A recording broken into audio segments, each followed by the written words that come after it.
Petrol പമ്പുകളിലെ ശുചിമുറികൾ ജീവനക്കാർക്കും അതുപോലെ തന്നെ വാഹനങ്ങളിൽ ഇന്ധനം നിറയ്ക്കാൻ എത്തുന്നവർക്കും മാത്രമേ ഉപയോഗിക്കുക സാധ്യമാവുകയുള്ളൂ. പൊതുജനത്തിന് ഉപയോഗിക്കുക സാധ്യമാവുകയില്ല എന്ന് ഹൈക്കോടതി ഒരു ഇടക്കാല ഉത്തരവ് ഇറക്കിയിരുന്നു.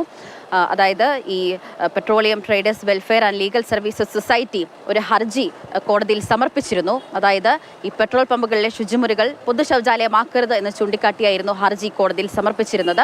ഇത് പരിഗണിച്ച ശേഷമാണ് കോടതി ഒരു ഇടക്കാല ഉത്തരവ് ഇറക്കിയിരിക്കുന്നത്.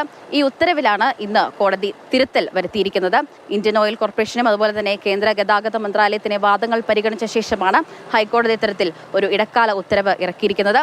ഉത്തരവിൽ പറയുന്നത് പ്രകാരം ദേശീയപാതയോരത്ത് 24 മണിക്കൂറും പ്രവർത്തിക്കുന്ന ഈ പെട്രോൾ പമ്പുകളിലെ ശുചിമുറികൾ എല്ലാവർക്കും, അതായത് പൊതുജനങ്ങൾക്കുൾപ്പെടെ ഉപയോഗിക്കുക സാധ്യമാകും. അതോടൊപ്പം തന്നെ ഈ ദേശീയപാതയോരത്തിന് പുറത്ത് പ്രവർത്തിക്കുന്ന പെട്രോൾ പമ്പുകളിൽ ജീവനക്കാർക്കും അതുപോലെ തന്നെ വാഹനങ്ങളിൽ ഇന്ധനം നിറയ്ക്കാനെത്തുന്ന ഉപഭോക്താക്കൾക്കുമാണ് ഉപയോഗിക്കാൻ സാധ്യമാവുക. ഇനി അതിനപ്പുറം ഏതെങ്കിലും അത്യാവശ്യ ഘട്ടങ്ങളിൽ ഈ പൊതുജനങ്ങൾക്ക് ഇത്തരത്തിൽ ഉപയോഗിക്കണമെങ്കിൽ ഈ ദേശീയപാതയോരത്തിന് പുറത്ത് പ്രവർത്തിക്കുന്ന പെട്രോൾ പമ്പുകൾ ഉപയോഗിക്കാൻ സാധ്യമാവുകയുള്ളൂ. ഇനി അത്തരത്തിൽ ഈ ശുചിമുറികൾ ഉപയോഗിക്കുന്നത് നിഷേധിക്കപ്പെടണം എന്നുണ്ടെങ്കിൽ അത് സുരക്ഷാ കാരണങ്ങൾ മുൻനിർത്തിയായിരിക്കണം എന്നതാണ് കോടതിയുടെ നിർദ്ദേശം. അതോടൊപ്പം തന്നെ ഈ പെട്രോൾ പമ്പുകളിലെ ശുചിമുറികൾ പൊതു ശൗചാലയം എന്ന തദ്ദേശ സ്വയംഭരണ സ്ഥാപനങ്ങൾക്ക് എഴുതിവെക്കുക സാധ്യമാകുകയില്ല എന്നും കോടതി നിർദ്ദേശിക്കുന്നു.